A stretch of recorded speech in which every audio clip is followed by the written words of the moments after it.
অবশেষে দুপুরে ফাইনাল সিদ্ধান্ত শেখ হাসিনার ভারত থেকে আজ রাতের ফ্লাইটে দেশে ফিরতে চান শেখ হাসিনা। এদিকে মহাবিপদে ফেসে গেল তারেক রহমান। ভয়ঙ্কর সিদ্ধান্ত নিল সেনাপ্রধান ওয়াকারুজ্জামান। কি এমন সিদ্ধান্ত নিয়েছেন তিনি যার জন্য ক্ষমতা হারাবে বিএনপি সরকার? তাহলে কি এবার ঘুরে যেতে পারে ক্ষমতা চাকা এবং আবারও ক্ষমতা ফিরতে পারে শেখ হাসিনার দল আওয়ামী লীগ? এই সম্পর্কে কি বলছে গণমাধ্যম বিস্তারিত আপনাদেরকে প্রমাণ সহকারে এই ভিডিওর মাধ্যমে দেখিয়ে দেবো, তাই না টেনে ভিডিওটা শেষ পর্যন্ত দেখতে থাকুন।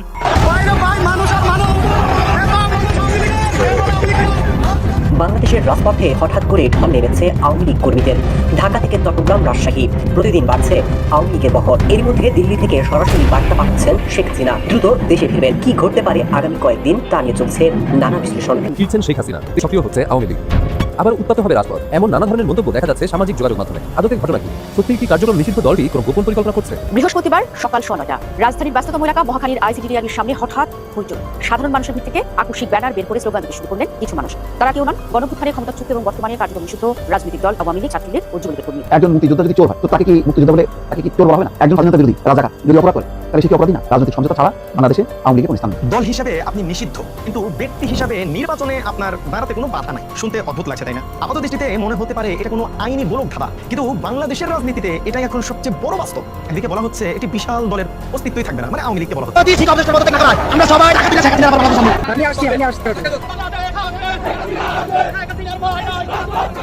দর্শক, শেখ হাসিনার ফেরা এবং শেখ হাসিনাকে ফেরানো এই দুই টার্ম নিয়ে আলোচনা যেন থামছেই না।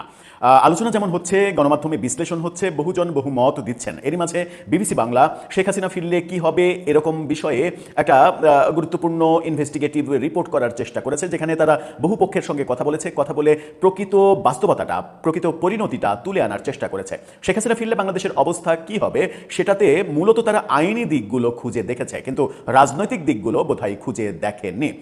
হয়তো তারা মনে করেছে রাজনৈতিক দিকটা আলাদা একটা পার্ট হতে পারে, কিন্তু আমরা চলুন তারা যখন আইনি দিকটা দেখছে তখন পাশাপাশি আমরা রাজনৈতিক দিকটা নিয়েও একটু বুঝে ওঠার চেষ্টা করি যে শেখ হাসিনা সত্যিই যদি ফেরেন তাহলে কোন অবস্থার সৃষ্টি হবে। থাকবেন তো বলছিলাম, শেখ হাসিনা ফিরলে কি হবে, কোন দিকে যাবে বাংলাদেশ, এই প্রসঙ্গে বিবিসি বাংলা বর্তমান আন্তর্জাতিক অপরাধ ট্রাইব্যুনালের চিফ প্রসিকিউটর আমিনুল ইসলাম তার সঙ্গে কথা বলেছেন। আইনজীবী, সিনিয়র আইনজীবী মঞ্জির মোর্শেদ, শাহাদিন মালিক তাদের সঙ্গে কথা বলেছেন। বিভিন্ন জনের সঙ্গে কথা বলে এই আইনি দিকটা তুলে আনার মূলত চেষ্টা করেছেন। শেখ হাসিনাকে কেন্দ্র করে সম্প্রতি রাজনীতিবিদ রুমিন ফারহানা বলেছেন যে তার ফেরার আইনি কোনো বাধা নেই। চিফ প্রসিকিউটর আমিনুল ইসলাম তিনিও বলছেন যে আইনি কোনো বাধা নেই, তিনি ফিরতেই পারেন। তবে আন্তর্জাতিক অপরাধ ট্রাইব্যুনাল জানে না যে শেখ হাসিনা কোন দেশে অবস্থান করছেন, শুধু জানে শেখ হাসিনা পালিয়ে আছেন। সেই ক্ষেত্রে আবার প্রশ্ন জাগে যে মানে আন্তর্জাতিক অপরাধ ট্রাইব্যুনাল যারা পরিচালনা করছেন, ট্রাইব্যুনাল তো একটা জড় পদার্থ, কিন্তু ট্রাইব্যুনাল প্রাণ সঞ্চার হয় সেখানে মানুষের দ্বারা। তো যে মানুষগুলো পরিচালনা করছেন সেই মানুষগুলো তো মানে কি বলবো যে কানে শোনেন না, চোখে দেখেন না, কিংবা মগজে অনুধাবন করেন না, ব্যাপারগুলো তো তা নয়, সবই করেন। তো সবই যখন করেন তখন এটা তো দিনের আলোর মতো পরিষ্কার। ওই 24-এর 5 আগস্ট ওই দিন থেকেই পরিষ্কার যে শেখ হাসিনা দিল্লিতে অবস্থান করছেন। সুতরাং ট্রাইব্যুনাল জানে না শেখ হাসিনা কোথায় আছেন, এটা একটু অতি কথন হয়ে যায়। যাই হোক, তিনি বলেছেন যে শেখ হাসিনার ফিরতে কোনো বাধা নেই, শেখ হাসিনার ফেরার পরে তিনি আপিল করতে পারবেন, কিন্তু আপিলের ক্ষেত্রেও তিনি নিজে, মঞ্জিল মোর্শেদ কিংবা শাহাদিন মালিক তারা বলছেন যে আপিলের ক্ষেত্রে মানে এক মাসের যে বাধ্যবাধকতা, যে 30 দিনের মধ্যে রায় ঘোষণা, 30 দিনের মধ্যে আপিল করতে হবে, সেই আপিল করার সময় তো শেষ হয়ে গেছে। সুতরাং শেখ হাসিনা কি আপিল করতে পারবেন? তারা বলছেন বিভিন্নভাবে যে হ্যাঁ, আদালত যদি বিবেচনা করেন তাহলে পারবেন। আদালতকে যদি যথাযথভাবে উপস্থাপন করা হয় যে আমি এই কারণে, নিরাপত্তার কারণে আমি দেশের বাইরে অবস্থান করছিলাম, নিরাপত্তা বোধ করিনি, আমি আমার দেশে ফিরতে দেরি হয়েছে, সেই কারণে আপিল করতে দেরি হয়েছে, এই ব্যাপারগুলো যদি উপস্থাপন করা হয় তাহলে আদালত নিশ্চয়ই আপিলের ব্যাপারটা ভাববেন এবং আপিল করার সুযোগ দেবেন। আর আপিল করার সুযোগ দিলে, আপিল যদি গৃহীত হয় তাহলে প্রথমে যেটা হবে সেটা হচ্ছে শেখ হাসিনার যে মৃত্যুদণ্ডের রায়, সেই রায়টা স্টে হয়ে যাবে, স্থগিত হয়ে যাবে। স্থগিত হওয়ার পরে আপিল শুনানি দিকে যাবে। স্থগিত হওয়া এটা হচ্ছে প্রথম স্টেপ, তারপরে হচ্ছে আপিল শুনানির দিকে যাবে, তারপরে শেখ হাসিনা আইনিভাবে লড়াই করবেন। তবে তার আগে শেখ হাসিনাকে আন্তর্জাতিক অপরাধ ট্রাইব্যুনালে সারেন্ডার করতে হবে, করে তাকে জেলে যেতে হবে, জেলে থেকে আপিলের ফরম্যাটে আগাতে হবে, এরকম বক্তব্য এসেছে। বিবিসি বাংলা মূলত তাদের শিরোনাম করেছে, সংবাদের শিরোনামটা করেছে, দেখে নিন। তারা বলছে শেখ হাসিনা দেশে ফিরলে কি হবে, এই শিরোনামে তারা আলোচনাগুলো করার চেষ্টা করেছে। আরেকটা ব্যাপার, আপিলের প্রসঙ্গে আরেকটা উদাহরণ এসেছে, সেটা হচ্ছে যে চিফ প্রসিকিউটর উদাহরণটা এনেছেন আবুল কালাম আজাদ, যুদ্ধাপরাধীর মামলায় মৃত্যুদণ্ডপ্রাপ্ত আসামি। তিনি বহু বছর পরে মানে আপিল করেছেন। এই প্রসঙ্গটা বলেছেন যে তিনি বহু বছর পরে আপিল করার সুযোগ পেয়েছেন, তার মানে আপিল করার সুযোগ শেখ হাসিনাও পাবেন। কিন্তু মজার ব্যাপার হচ্ছে এই আবুল কালাম আজাদ মাওলানা তিনি এনটিভিতে ধর্মের কথা বলতেন, কিন্তু বাংলাদেশের মানে ওই সময়ে কুখ্যাত যুদ্ধাপরাধী হিসেবে প্রমাণিত হয়েছিলেন তিনি। প্রেক্ষাপট পরিবর্তন হলে হয়তো অথবা হয়তো সংজ্ঞাও পরিবর্তিত হয়ে যাবে। পরবর্তীতে আমরা দেখলাম যে তিনি পাকিস্তানে পালিয়েছিলেন। শেখ হাসিনার পতনের পর 2024-এর 5 আগস্ট পতনের পরে ইউনূস সরকারের আমলে তিনি বীর দর্পে পাকিস্তান থেকে ফিরে এলেন। ফিরে এসে তিনি আদালতে গেলেন এবং আদালতে তিনি আপিল করলেন এবং জামিনও পেয়ে গেলেন। সম্ভবত তিনি খালাসও পেয়ে যাবেন, কারণ এর আগে আমরা দেখেছি মৃত্যুদণ্ডপ্রাপ্ত আর এক আসামিকে বেকসুর খালাস দেওয়া হয়েছে। তো বাংলাদেশের রাজনৈতিক প্রেক্ষাপট পরিবর্তনের সাথে সাথে কখনো কখনো এই ভাষাগুলো পরিবর্তন হয়ে যায়, আদালতের ভাষাগুলো পরিবর্তন হয়ে যায়, কিংবা পরিবর্তন হতে কখনো কখনো বাধ্য করা হয়। এই মানে দৃষ্টান্তগুলো আমাদের সামনে একেবারে পরিষ্কার। কিন্তু শেখ হাসিনার সামনে কি সেরকম পজিটিভ রাজনৈতিক পরিবেশ আছে এখন? শেখ হাসিনার বিরুদ্ধে রাজনৈতিক শক্তি রাষ্ট্র ক্ষমতায়, সুতরাং শেখ হাসিনার পক্ষে মানে আদালত কথা বলবেন, এটা বোধহয় স্বপ্নের রাজ্যে থাকার মতো কল্পনা হবে। আবুল কালাম আজাদ এই সুযোগ পেয়েছেন বলে শেখ হাসিনাও সুযোগ পাবেন, এটা বোধহয় আমার মনে হয় যে অতি কথন কিংবা অতি কল্পনার মতো হতে পারে। এখন অতি কল্পনা যদি হয়, যেমন 1973 সালের আপিলের অধিকার সংক্রান্ত 21 ধারায় বলা হয়েছে দণ্ডিত ব্যক্তি, সরকার বা অভিযোগকারীকে তাদের বিরুদ্ধে যে কোনো দণ্ডাদেশের তারিখ থেকে 30 দিনের মধ্যে আপিল দায়ের করতে হবে। ওই সময়সীমা অতিক্রম করলে আপিল করা যাবে না।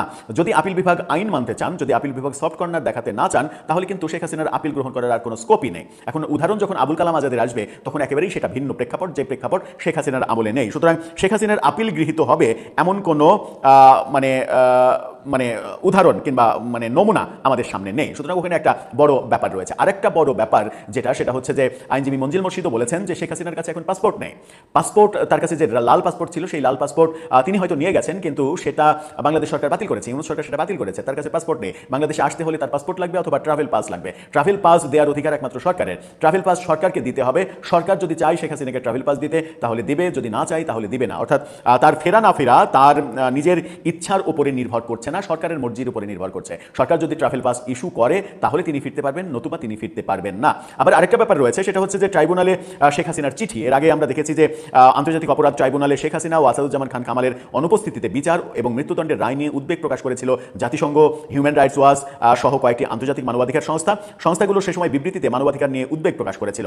এই রায়ের 5 মাসের মাথায় 1 এপ্রিল যুক্তরাজ্য ভিত্তিক একটি ল ফার্ম কিংসলি নেপোলির মাধ্যমে এই বিচার প্রক্রিয়া, এই রায়কে অবৈধ এবং আন্তর্জাতিক আইনের পরিপন্থী দাবি করে আন্তর্জাতিক অপরাধ ট্রাইব্যুনালে একটি চিঠি পাঠিয়েছেন শেখ হাসিনা। এটাও কিন্তু একটা বড় ব্যাপার যে শেখ হাসিনা অলরেডি আন্তর্জাতিক অপরাধ ট্রাইব্যুনালে একটা চিঠি পাঠিয়েছেন। সে সময় দলটির কেন্দ্রীয় নেতা মোহাম্মদ আলী আরাফাত বিবিসি বাংলাকে এই চিঠি পাঠানোর কথাটা নিশ্চিত করেছিলেন। এতে বলা হয়েছে, আন্তর্জাতিক অপরাধ ট্রাইব্যুনালে শেখ হাসিনার অনুপস্থিতিতে যেভাবে বিচার করা হয়েছে, তাতে আন্তর্জাতিক আইন ও ন্যায্য বিচারের মৌলিক মানদণ্ড লঙ্ঘন করা হয়েছে। হিউম্যান রাইটস ওয়াচ, অ্যামনেস্টি ইন্টারন্যাশনালের মতো সংস্থার উদ্ধৃতি দিয়ে চিঠিতে উল্লেখ করা হয়েছিল, এই প্রক্রিয়ায় মৃত্যুদণ্ড কার্যকর হলে তা সামারি এক্সিকিউশন বা বিচার বহির্ভূত হত্যাকাণ্ড হিসেবে গণ্য হবে। এদিকে চিফ প্রসিকিউটর আমিনুল ইসলাম তিনি বলছেন যে ল ফার্ম ট্রাইব্যুনালের চিঠিটি পাঠিয়েছে সেটির কোনো অস্তিত্বই খুঁজে পাওয়া যায়নি। লন্ডনের একটা ল ফার্ম, একটা বিখ্যাত ল ফার্ম চিঠি পাঠালো, চিফ প্রসিকিউটর বলছেন এটার কোনো অস্তিত্বই পাওয়া যায়নি। অনলাইনে ঘাটাঘাটি করে, এমনকি ওয়েবসাইটে, গুগলে কোথাও এদের অস্তিত্বই নাকি খুঁজে পাওয়া যায়নি। সুতরাং এই চিঠি আমলে নেওয়ার কোনো কিছু নেই। আবার এই চিঠি যেহেতু চিফ প্রসিকিউটর বরাবর পাঠানো হয়নি, সেহেতু এই চিঠি নিয়ে আমারও কোনো কিছু বলার নেই। এটা একটা অতিমাত্রার হাস্যকর মন্তব্য হয়ে গেছে বোধহয়, যে এই ল ফার্মের অস্তিত্বই অনলাইনে খুঁজে পাননি, সেই কারণে তারা এটাকে গুরুত্ব দিচ্ছেন না। এগুলো গেল আইনি দিক, কিন্তু একটা বড় রাজনৈতিক দিক রয়েছে। সেই রাজনৈতিক দিকটা সব থেকে বেশি উদ্বেগের। সেটা হচ্ছে শেখ হাসিনা ফিরলে প্রথম যেটা হবে সেটা হচ্ছে বিমানবন্দর এলাকায় একটা বড় ধরনের বাজে অবস্থা তৈরি হবে। আওয়ামী লীগের নেতাকর্মীরা যেখানে আছেন আগের কয়েকদিন থেকে ঢাকায় জমায়েত হওয়ার চেষ্টা করবেন, তাতে করে সারা দেশে আওয়ামী লীগের ওপরে আবার নতুন করে ধরপাকড় শুরু হবে।